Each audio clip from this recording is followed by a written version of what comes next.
Plato once said, "No one is more hated than he who speaks the truth."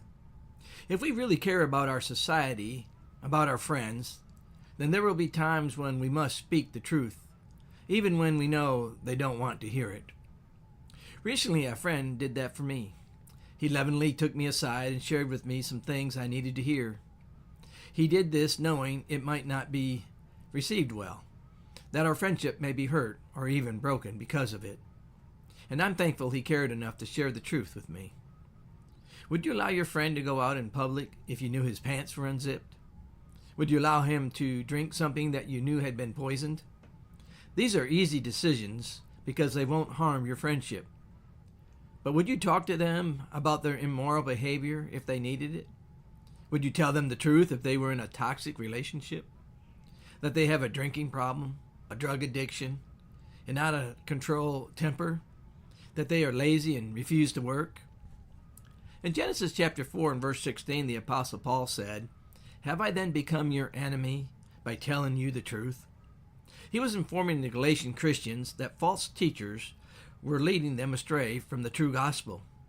They were slipping back into their old traditions. Paul was reminding them that there is only one gospel. Galatians chapter 1, verses 6 to 9. This is one truth many today hate to hear. They believe there are many ways to God.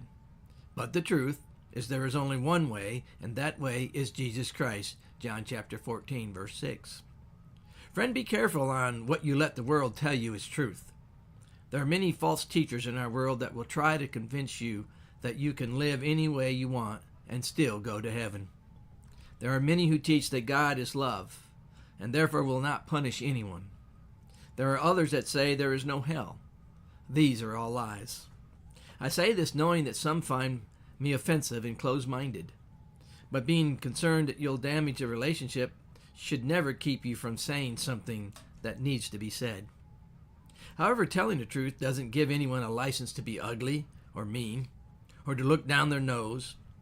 Before you share your truth, make sure it is the truth and not your opinion. And if you are convinced it's the truth, then be sure to speak it in love. 1 John 4, 7 through 12. Remember, you can be right and still be wrong by how you share the truth. Ugly words, unholy attitudes, and outright meanness and judgmental attitudes have done more harm to the church than anything else. Yes, we must stand for truth, but we must be sure when we do, you don't become the very thing that drives them away because of your actions. Actions speak louder than words, and that's the truth. Live what you teach. And this is Jesse Walker with the Glenwood Church of Christ.